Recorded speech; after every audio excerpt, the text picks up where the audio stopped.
जय हिंद दोस्तों, स्वागत है आपका अपने YouTube channel paramilitary news Hindi में। और आप देख रहे हैं paramilitary news Hindi daily update, जहां हम बात करते हैं बीते 24 घंटे में केंद्र अर्धसैनिक बल के महत्वपूर्ण खबरों का। तो चलिए आज की बड़ी खबर से शुरुआत करते हैं। सबसे पहले सबसे बड़ी खबर सीआरपीएफ से आ रही है।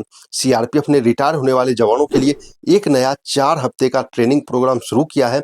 यह ट्रेनिंग उन जवानों के लिए अनिवार्य कर दी गई है जो रिटायरमेंट के दिन मिलने वाले हॉनरेरी रैंक के लिए पात्र हैं।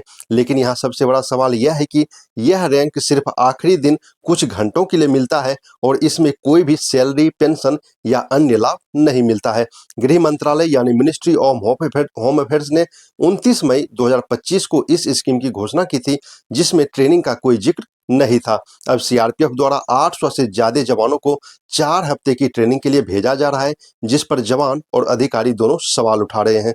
कई अधिकारियों का कहना है कि जब कोई लाभ ही नहीं है तो 4 हफ्ते की ट्रेनिंग का क्या मतलब है। अब बात एक बड़ी ऑपरेशनल सफलता की।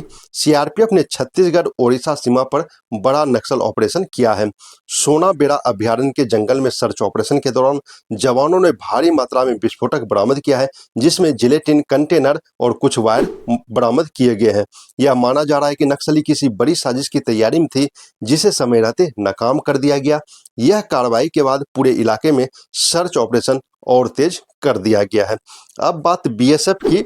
बीएसएफ के डीजी श्री प्रवीण कुमार ने 11-12 अप्रैल 2026 को पंजाब फ्रंटियर का दौरा किया। उन्होंने फरीदकोट स्थित आर्टिलरी हेडक्वार्टर और अमृतसर की ड्रोन फोरेंसिक लैब का निरीक्षण किया।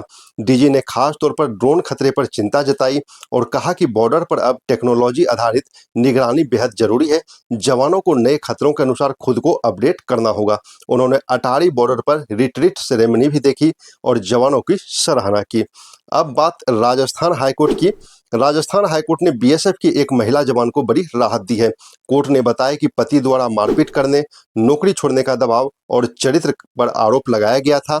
अब कोर्ट ने इसे मानसिक क्रूरता मानते हुए तलाक की मंजूरी दे दी है। महिला पिछले 10 साल से अलग रह रही थी। कोर्ट ने साफ कहा कि ऐसी स्थिति में विवाह जारी रखना संभव नहीं है। अब एक प्रेरणादायक खबर बीएसएफ से ही आ रही है। बीएसएफ के पूर्व जवान रामजी लाल को 29 साल बाद पेंशन का हक मिला है। यह केस उनके बेटे विचित्र चौधरी ने लड़ा, जो खुद वकील बने और पिता के लिए न्याय दिलाया। राजस्थान हाईकोर्ट ने आदेश दिया कि 3 महीने के अंदर पूरी पेंशन और बकाया राशि दी जाए। यह फैसला हजारों पूर्व जवानों के लिए उम्मीद की एक किरण है। अब बात सीआईएसएफ की। सीआईएसएफ ने बीसीसीएल यूनिट में बड़ा फेरबदल करते हुए 9 अधिकारियों का ट्रांसफर कर दिया है। इसी बीच रिस्क अलाउंस बंद होने पर भी सवाल उठ रहे हैं। पहले जवानों को 16 से 20 हजार रुपये तक का अतिरिक्त भत्ता मिलता था, लेकिन अब इसके बंद होने से असंतोष बढ़ गया है।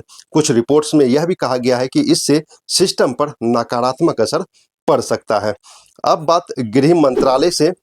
सीआईएसएफ में भर्ती के दौरान एक्स अग्निवीर को 50% आरक्षण देने की योजना तैयार की जा रही है।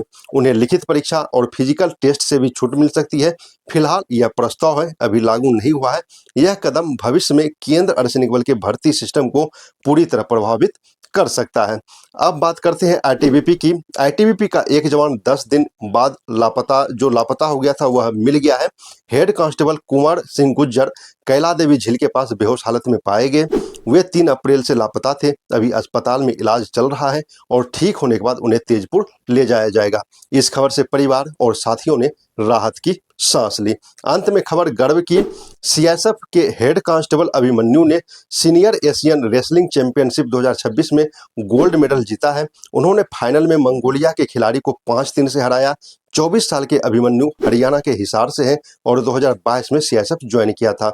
यह उपलब्धि पूरे देश और फोर्स के लिए गर्व का पल है। तो दोस्तों, ये थी अब तक की महत्वपूर्ण खबरें केंद्र अर्धसैनिक बल से। इसी तरह महत्वपूर्ण खबरें के लिए आप हमारे चैनल को सब्सक्राइब जरूर करें। जय हिंद।